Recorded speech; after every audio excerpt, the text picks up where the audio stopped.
Hello. It's Sophie. How are you? It's good to see you again. So, how was your study of verbs, adjectives, and adverbs with Matthew? Did you learn something new? Are you becoming an English master with better grammar skills? If so, join me. Join me to learn more about the last three parts of speech, the prepositions, conjunctions, and interjections.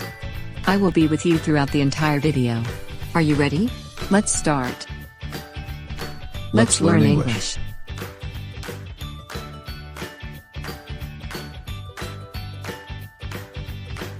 Before we proceed to the last three parts of speech, let's have our review first about the verbs, adjectives, and adverbs. Verb. Verb is used to express an action or state of being. For example, believe, love, writing. Note. Base verbs express the main action of the sentence. And helping verbs indicate the tense of the base verb. Let's test your memory. Read the following sentences. Write the base verbs and the helping verbs of the sentence. For example, Matthew had weighed only 3 pounds at birth. The base verb is weighed. The helping verb is had. 1. Matthew is becoming a great athlete.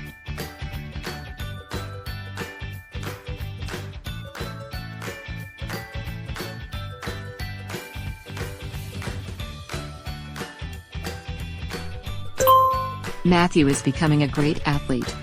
The word, becoming, is the base verb of the sentence. While the word, is the helping verb of the sentence. 2. People are noticing his skill in football.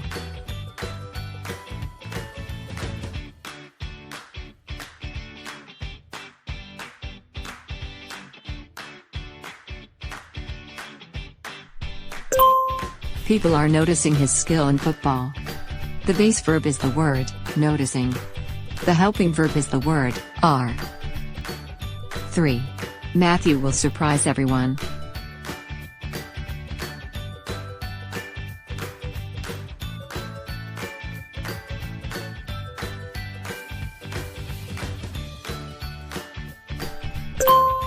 Matthew will surprise everyone.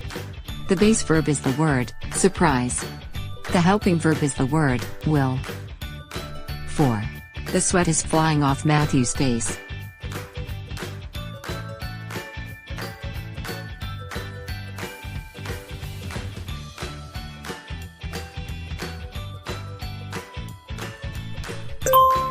The sweat is flying off Matthew's face. The base verb is the word, flying. The helping verb is the word, is. 5. People in the crowd were cheering for Matthew.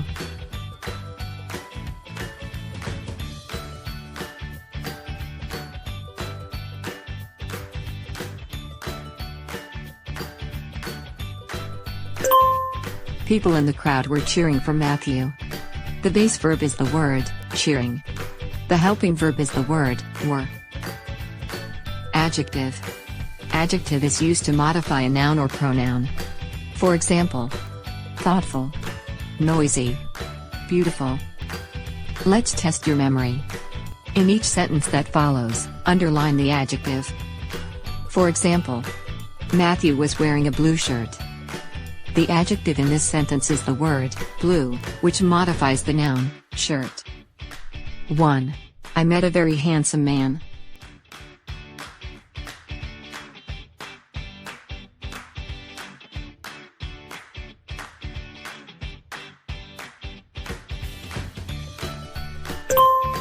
Handsome. The word, handsome, modifies the noun, man. I met a very handsome man.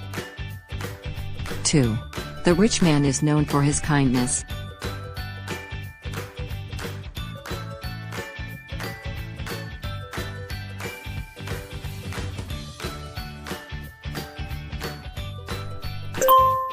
Rich. The word, rich, modifies the noun, man. The rich man is known for his kindness. 3. Matthew wants to be a successful doctor.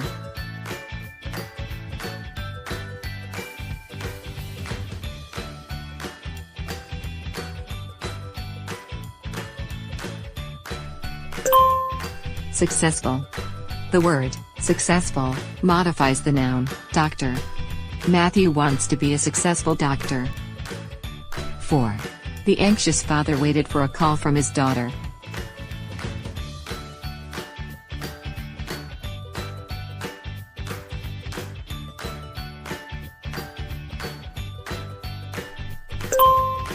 Anxious.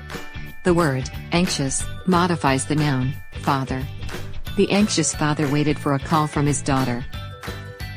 5. Iron is a useful metal.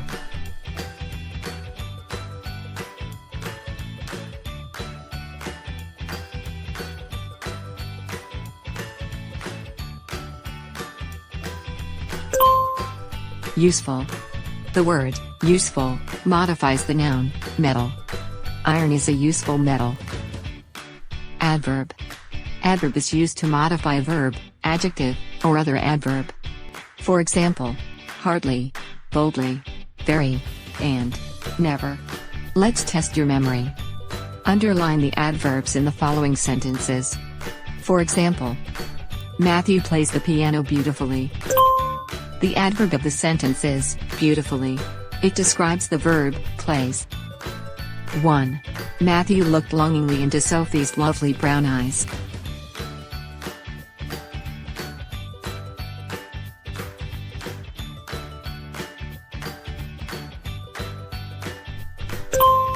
Longingly. In this sentence, the word longingly is an adverb. Matthew looked longingly into Sophie's lovely brown eyes. Longingly. 2. Sophie can run fast, but Matthew runs faster.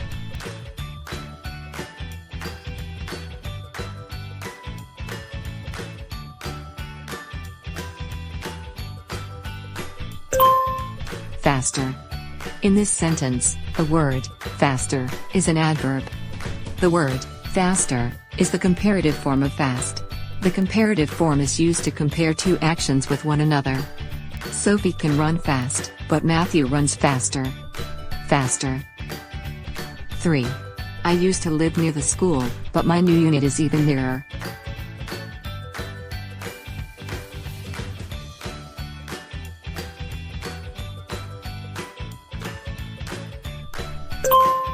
Nearer.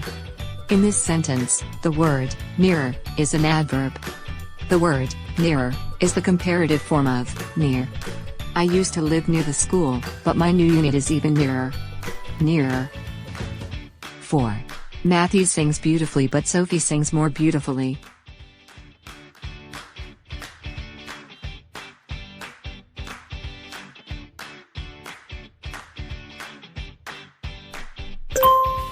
More beautifully.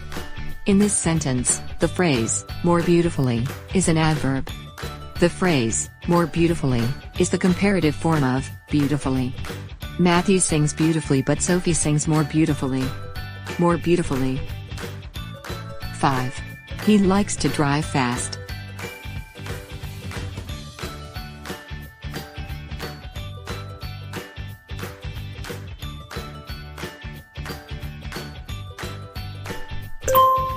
Fast.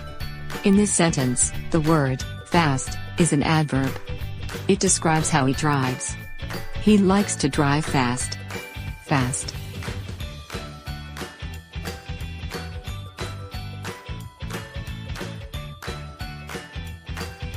Preposition.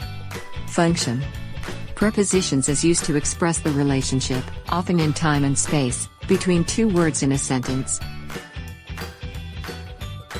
Prepositions include the following words: about, above, across, after, against, along, among, around, as, at, before, behind, below, beside, between, by, despite, during, for, from, in, inside, into, like, near, next, of, off, on, onto, out, outside, over, past, since, through, throughout, till, to, toward, under, underneath, unlike, until, up, upon, with, within, and without.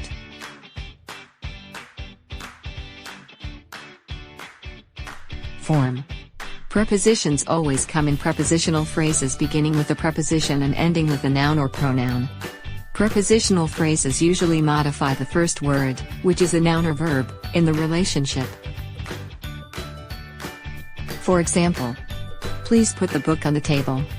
In this example, the word on is the preposition. The words on the table is the prepositional phrase showing the relationship between the verb put, which is the first word in the relationship, and the word table, which is the second. It also answers the question where, so it functions as an adverb. Now, let's test your knowledge. Underline the prepositional phrase in the following sentences. 1. My dad took a run around the block. My dad took a run around the block.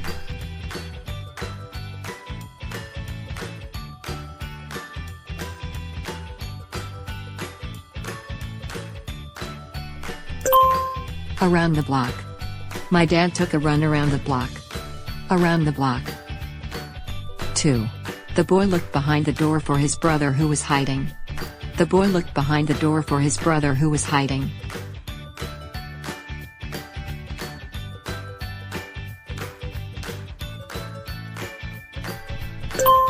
Behind the door.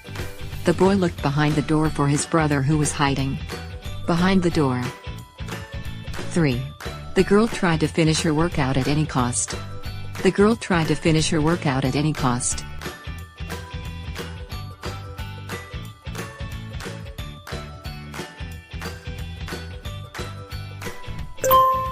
At any cost. The girl tried to finish her workout at any cost. At any cost. 4. The boy sat on top of the huge rock.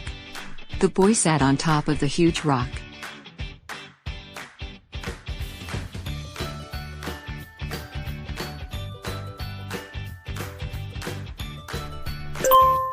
On top. The boy sat on top of the huge rock. On top. 5. The baseball was just out of reach from Matthew. The baseball was just out of reach from Matthew.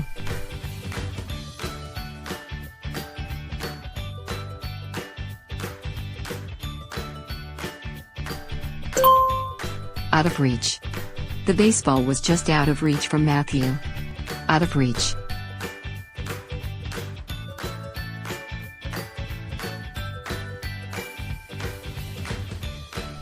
Conjunction. Function.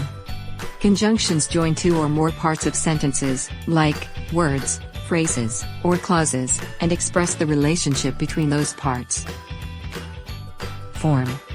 There are four kinds of conjunctions: the coordinating conjunction, correlative conjunction, subordinating conjunction, and conjunctive adverbs, each with a very specific function. The first type of conjunction is coordinating conjunction. Coordinating conjunctions connect grammatically equivalent elements, such as words, phrases, or clauses. There are only 7 coordinating conjunctions: for, and, nor, but, or, yet, and, so. For example, we are ready and willing to go. In this example, the grammatically equivalent elements are bracketed. Ready, willing, and the coordinating conjunction used is the word and. Another example: hang your coat in the closet or on the door. The grammatically equivalent elements are in the closet and on the door, and the coordinating conjunction used is the word or. Always remember that coordinating conjunctions work with equivalent parts. They can connect two words, phrases, or independent words, phrases, or clauses, but not an independent clause and a dependent clause. The second type and form of conjunction is correlative conjunctions. Correlative conjunctions are the either, or, not only, but also, pairs. They also connect grammatically equivalent elements. Correlative conjunctions include the following: both, and, not only, but also, not, but, either, or, neither, nor, as. For example, you will either wash your clothes, or dry them and throw them away. In this sentence, the correlative conjunction used is either, or. Not only is she beautiful, but she's also smart. The correlative conjunctions used is not only, but also. The third type and form of conjunction is subordinating conjunction. Subordinating conjunctions are adverbs that introduce subordinate clauses. Subordinating conjunctions are distinct from regular adverbs because they connect subordinate clauses and independent clauses, showing the relationship between the two.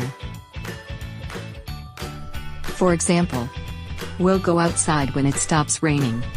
The words, we'll go outside, is an independent clause. The words, when it stops raining, is a subordinate clause. And the word, when, is the subordinating conjunction of the sentence. In this sentence, the word, when, connects the two clauses, the independent clause and subordinate clause, and shows the relationship between them.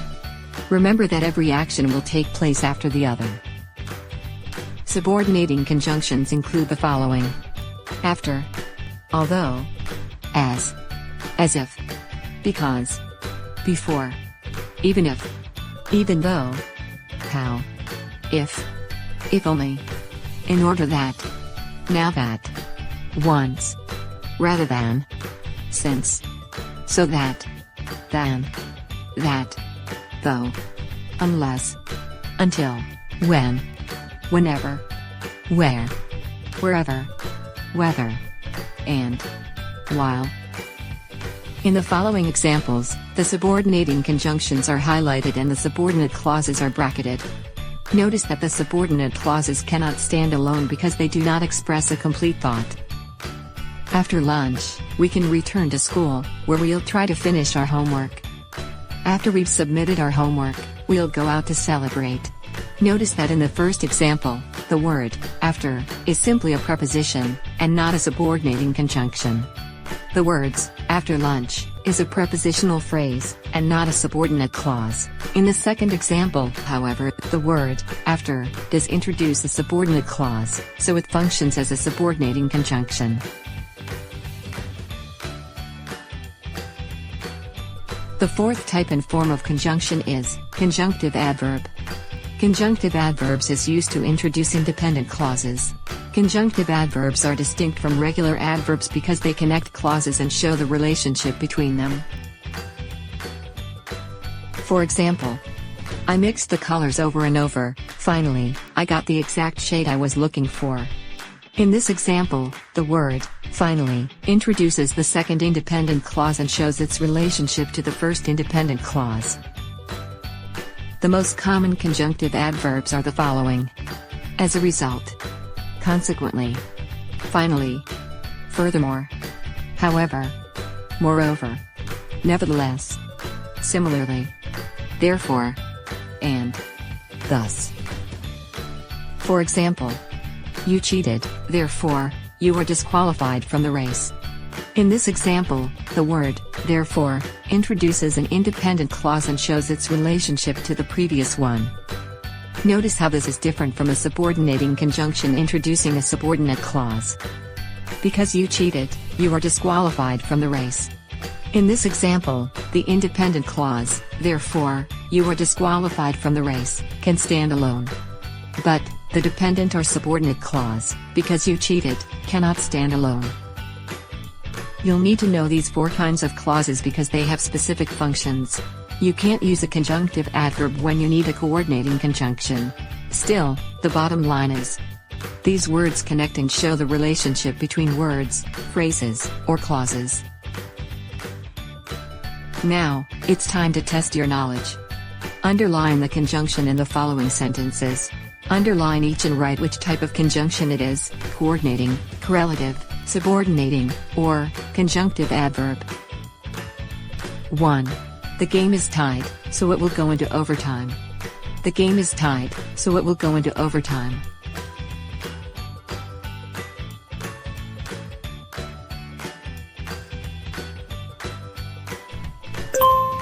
Check your answer. So. The word, so, is a coordinating conjunction. The game is tied, so it will go into overtime. So. 2. I will say yes, even though I should know better than to listen to him. I will say yes, even though I should know better than to listen to him.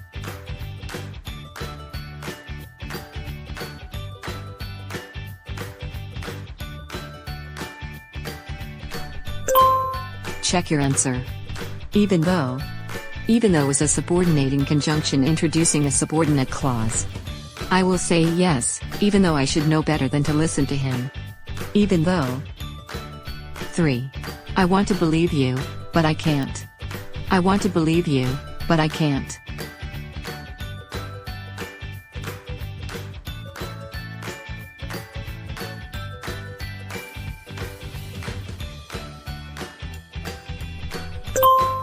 Check your answer.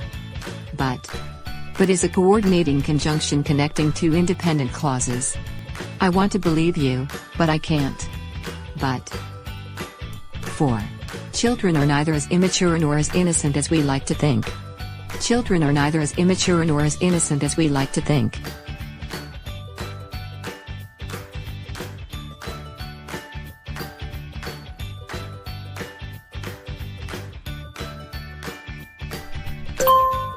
Check your answer. Neither, nor. Neither, nor, is a correlative conjunction. Children are neither as immature nor as innocent as we like to think. Neither, nor. 5. If you try to get me involved, I will leave. If you try to get me involved, I will leave.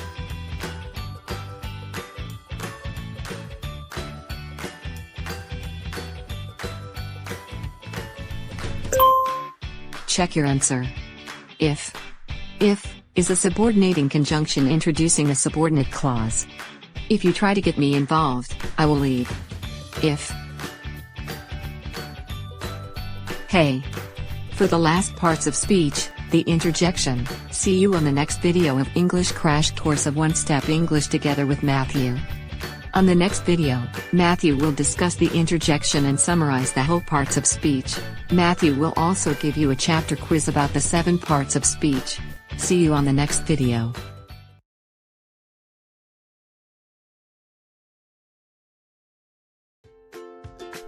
Thank you for watching. Don't forget to click like and subscribe. Visit us on onestepenglish.education.